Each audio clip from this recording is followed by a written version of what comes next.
નમસ્તે વિદ્યાર્થી મિત્રો, ડિજિટલ વિદ્યાલય યુટ્યુબ ચેનલમાં તમારું સ્વાગત છે। વિદ્યાર્થી મિત્રો, તમારી જે પરીક્ષા નજીક આવી રહી છે, બોર્ડની પરીક્ષા, તો એના આધારે આપણે જે છે કે ધોરણ 10ની અંદર ચેપ્ટર વાઇઝ આપણે છે મોસ્ટ આઈએમપી ક્વેશ્ચન છે એની સિરીઝ ચાલુ કરેલી છે। એમાં આજના વિડીયોમાં આપણે જોવાના છે ધોરણ 10 વિષય તમારો વિજ્ઞાન છે, એમાં ચેપ્ટર નંબર 6 છે નિયંત્રણ અને સંકલન। બરાબર, આ ચેપ્ટર છે ને મોસ્ટ આઈએમપી ક્વેશ્ચન છે જોવાના છીએ। આ ચેપ્ટર છે જનરલ ઓપ્શન સાથે અને જનરલ ઓપ્શન વિના તમારે કુલ 6 માર્કનું છે તમારે એક્ઝામમાં છે પૂછાવાનું છે આ ચેપ્ટરમાંથી। બરાબર, તો ખાસ આ મોસ્ટ આઈએમપી ચેપ્ટર છે। આ ચેપ્ટરમાંથી 1, 2, 3 અને 4 માર્કના જે પૂછાઈ શકે તેવા સવાલ છે એ બધા સવાલ છે આપણે જોશું। બરાબર, તો મિત્રો આપણે વિડીયોની શરૂઆત કરીએ પહેલાં ચેનલમાં તમે નવા છો અને ચેનલને સબસ્ક્રાઇબ નથી કરેલી તો આપણી ચેનલ છે એને સબસ્ક્રાઇબ કરી નાખો અને બાજુમાં જે બેલ આઇકન છે એ દબાવી દો, જેથી કરીને જેવો પણ નવો વિડીયો આવે તરત તમારા સુધી પહોંચી જાય। ચાલો એમાં પહેલાં આપણે જોઈએ કે પ્રાણીઓમાં વિવિધ ક્રિયાઓનું નિયંત્રણ અને સંવાદિતતાની જાળવણી ખાલી જગ્યા દ્વારા થાય છે। તો કોના દ્વારા થાય? તો કે આપણે ખ્યાલ છે કે ચેતા અને સ્નાયુ પેશી છે તેના દ્વારા થાય। બીજું છે કે પર્યાવરણમાં બધી જ સૂચનાઓની ઓળખ ખાલી જગ્યા દ્વારા થાય। કોને ઓળખ જે છે બધી સૂચનાઓની કોના દ્વારા થાય? તો કે જે ગ્રહણ કરતા જે એકમો હોય, ગ્રાહી એકમો જે છે એના દ્વારા થાય। ચેતાકોષના અગ્રભાગે આવેલા ખાલી જગ્યા ગ્રાહી એકમ તરીકે વર્તે છે। ચલો, અગ્રભાગે શું આવે આ બધાને ખબર છે, આ આન્સર તમારે કોમેન્ટમાં કહેવાનો છે। બધા ફરજિયાત બધા મિત્રો કોમેન્ટ છે કરજો। ત્યારબાદ ચોથું છે કે છેડેથી ખાલી જગ્યા છેડેથી વિદ્યુત આવેગ રસાયણોને મુક્ત કરે છે। તો આપણે ખ્યાલ છે કે ચેતાક્ષ જે હોય, ચેતાક્ષ છેડેથી શું કરે? તો કે વિદ્યુત આવેગ જે છે એ મુક્ત કરે છે। બરાબર, ત્યારબાદ પાંચમું છે કે અંતર્વાહી અને બહિર્વાહી ચેતાતંતુઓ ખાલી જગ્યામાં ભેગા મળે છે। તો અંતર્વાહી અને બહિર્વાહી છે ક્યાં મળે? તો કે કરોડરજ્જુમાં। બરાબર, ચલો ત્યારબાદ છે છઠ્ઠો ક્વેશ્ચન છે કે સમગ્ર શરીરની ચેતાઓ ખાલી જગ્યા તરફ જનારા માર્ગમાં એક જૂથ કે બંડલમાં ભેગી થાય છે। તો કયા માર્ગ તરફ જાય ત્યારે ભેગી થાય છે ચેતાઓ? બરાબર, તો કે કરોડરજ્જુથી જ્યારે મગજ સુધી જે છે, બરાબર, એ રસ્તો જે છે ત્યારે એ તરફ જતી હોય, કરોડરજ્જુથી મગજ તરફ પાછળનો જે આપણો ભાગ છે ત્યાંથી। બરાબર, તો ત્યારે છે એ બધી ચેતાઓ જે છે એ એક જૂથ અથવા તો બંડલમાં છે એ ભેગી થાય છે। ત્યારબાદ સાતમું છે કે શરીરના બધા જ ભાગોમાંથી સૂચનાઓ પ્રાપ્ત કરી તેમનું સંકલન ખાલી જગ્યા દ્વારા થાય છે। શરીરના બધા જ ભાગ છે એમાંથી સૂચનાઓ પ્રાપ્ત કરે છે અને એનું સંકલન છે એ કોના દ્વારા થાય છે? તો કે જે શરીર આખું આપણું જે છે એનું કંટ્રોલ એક પ્રકારે કહે તો, બરાબર, બધી જગ્યાએ સૂચના પ્રાપ્ત કરવાનું અને સંકલન કરવાનું એ કોનું કામ છે? તો કે મગજ અને કરોડરજ્જુ, જે શરીરનો છે આપણો મહત્વનો ભાગ છે મગજ અને કરોડરજ્જુ। ત્યારબાદ આઠમું છે કે મધ્યસ્થ ચેતાતંત્રના મુખ્ય અંગો ખાલી જગ્યા છે। તો એમાં પણ શું આવશે? મગજ અને કરોડરજ્જુ। બરાબર, મધ્યસ્થ ચેતાતંત્રના। ત્યારબાદ નવમું છે કે ખાલી જગ્યાએ સ્નાયુઓમાં સંવેદનાઓ મોકલે છે। સ્નાયુઓમાં સંવેદના કોણ મોકલે છે? તો આ આન્સર તમારે જે છે એ કોમેન્ટમાં જણાવવાનો છે। બરાબર, દસમું છે કે ભાઈ મગજનો મુખ્ય વિચારવાળો ભાગ ખાલી જગ્યા છે। મગજનો મુખ્ય વિચારવાળો ભાગ કયો છે? તો કે અગ્ર મગજ છે એ સૌથી વધારે વિચારવાળો છે। ત્યારબાદ 11મું છે શ્રવણ, સૂંઘવા અને દેખવા વગેરેના વિશિષ્ટીકરણ પામેલા અલગ અલગ વિસ્તારો ખાલી જગ્યામાં આવેલા છે। એ ક્યાં આવેલા છે? બધા અગ્ર મગજમાં। આન્સર આવશે બી। ત્યારબાદ 12મું છે કે લાળ રસનું ઝરવું અને ઉલટી થવી જેવી ક્રિયાઓનું નિયમન પશ્વ મગજના ખાલી જગ્યા દ્વારા નિયંત્રિત થાય છે। તે કેના દ્વારા થાય? તો કે લંબ મજા દ્વારા થાય। કોના દ્વારા થાય? લંબ મજા દ્વારા। ત્યારબાદ 13મું છે કે શરીરની સમસ્થિતિની જાળવણી અને સંતુલન માટે મગજનો કયો ભાગ જવાબદાર છે? શરીરની જે સમસ્થિતિ છે એની જાળવણી અને સંતુલન માટે, શરીરના સંતુલન માટે કયો ભાગ જવાબદાર છે? તો કે અનુમસ્તિષ્ક જે છે એ જવાબદાર છે। બરાબર, આન્સર આવશે સી। ત્યારબાદ 14મું છે કે લજામણીના પર્ણમાં ખાલી જગ્યા અનુવર્તન જોવા મળે છે। તો લજામણીના પર્ણમાં છે શું જોવા મળે? તો કે સ્પર્શ, એને અડો એટલે આખું ભેગું થઈ જાય। બરાબર, 15મું છે સ્પર્શની સંવેદનાનું વહન બીજા કોષો સુધી પ્રસારિત કરવા માટે ખાલી જગ્યાનો ઉપયોગ થાય છે। તેમાં શું આન્સર આવશે? તો કે વીજ રસાયણો જે છે એનો ઉપયોગ થાય છે। બરાબર, આન્સર આવશે બી। ત્યારબાદ જે 16મું કે ગુરુત્વાવર્તન એટલે? તો ગુરુત્વાવર્તન એટલે શું થાય? તો કે વનસ્પતિના મૂળની અધોગામી વૃદ્ધિ। બરાબર, ત્યારબાદ 17મું છે કે નર અને માદામાં જાતીય ગુણ લક્ષણો વિકાસ કરતા અંતઃસ્ત્રાવો અનુક્રમે ક્યાં છે? તો કે નર અને માદામાં ક્યાં છે? તો કે ખ્યાલ છે કે ટેસ્ટોસ્ટેરોન અને પ્રોજેસ્ટેરોન જે છે એ બંને હોય છે। આન્સર આવશે એ। ચલો ત્યારબાદ છે હવે આપણે એમસીક્યુ જોયા બાદ ખાલી જગ્યા છે જોવાના છે। તો ખાલી જગ્યા છે એમાં પેલું 18મું છે કે ભાઈ પરાગ નલિકાની અંડક તરફની વૃદ્ધિ ખાલી જગ્યા દર્શાવે છે। તો એ શું દર્શાવે છે? તો કે રસાયણ જે હોય ને એનું આવર્તન, રસાયણનું વર્તન। બરાબર, ત્યારબાદ 19મું છે વીજ આવેગ ફક્ત ખાલી જગ્યા પેશીના કોષો સુધી જ વહન પામી શકે છે. તો ક્યાં સુધી વહન પામી શકે? તો કે વીજ આવેગના ચેતા સુધી. ક્યાં સુધી? ચેતા સુધી. પછી ઓક્સિજનનું નિર્માણ ખાલી જગ્યામાં થાય છે. ઓક્સિજનનું નિર્માણ શેમાં થાય? તો કે જે પરોગ્રહ જે હોય એમાં છે થાય છે, બરાબર. પરોહાગ્ર જે કહેવાય, પરોહાગ્ર એમાં થાય છે, બરાબર. પછી ત્યારબાદ છે 21મું કે ખાલી જગ્યા અંતઃસ્ત્રાવ વનસ્પતિના કોષોની લંબાઈમાં વધારો કરે છે. તો કોષોની લંબાઈમાં કોણ વધારો કરે? બધાને ખ્યાલ છે કે ઓક્સિન જે છે એ છે એ લંબાઈમાં વધારો કરે છે. પછી ફળ અને બીજમાં વધારે સાંદ્રતામાં મળી આવતો અંતઃસ્ત્રાવ ખાલી જગ્યા છે. બંનેમાં વધારે મળી આવતો કયો છે સાંદ્રતામાં? તો કે એ આન્સર તમારે જે છે એ કોમેન્ટ કરીને જણાવવાનો છે, બરાબર. 23મું છે વનસ્પતિમાં વૃદ્ધિ, અવરોધી અને પર્ણોમાં કરમાઈ જવાની ઘટના સાથે ખાલી જગ્યા અંતઃસ્ત્રાવ સંકળાયેલો છે. એમાં શું આવે? એબ્સિસિક એસિડ આવશે. શું આવશે? એબ્સિસિક એસિડ. પછી 24મું છે આપણા શરીરમાં વિચારવા માટેનું અંગ. તો આપણે બધાને ખ્યાલ છે કે આપણે વિચારવા માટે કોનો ઉપયોગ કરીએ? તો કે મગજનો, બરાબર.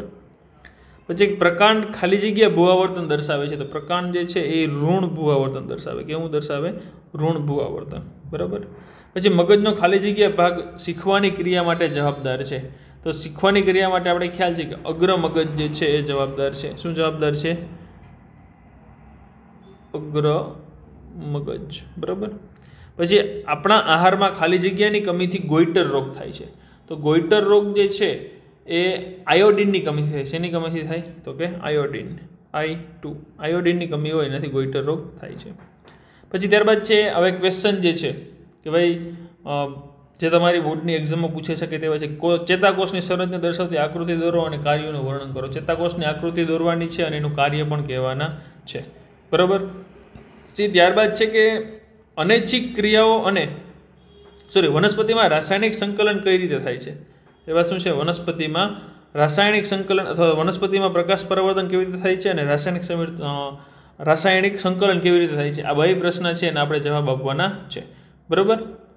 ત્યારબાદ છે કે ભાઈ અનૈચ્છિક ક્રિયાઓ અને પરાવર્તિત ક્રિયાઓ એકબીજાથી કેવી રીતે ભિન્ન છે? અનૈચ્છિક ક્રિયાઓ અને પરાવર્તિત ક્રિયાઓ.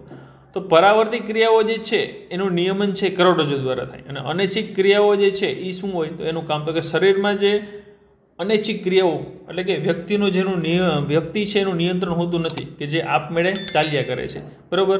જેમ કે અંદરના આપણે જોઈએ તો ભાઈ શ્વાસ લેવાની ક્રિયા જે છે, હૃદય અને ફેફસા હૃદય છે એની રીતે ધબકવાનું કામ કરે છે, બરાબર. એમાં આપણે કાંઈ યાદ રાખવું પડતું નથી કે ભાઈ હૃદયને ધબકારા લેતા ભૂલી ગયો, થોડીક વાર કરી નાખે, શ્વાસ લેતા ભૂલી ગયો, શ્વાસ લઈ લો. એ કેવી ક્રિયા છે કે જે પોતાની મેળે ચાલ્યા કરે છે એવી ક્રિયા છે. અને એનું નિયમન જે છે એ ક્રિયા કોના દ્વારા થતી હોય? તો કે મધ્ય મગજ અને પશ્વ મગજ દ્વારા થતી હોય, બરાબર.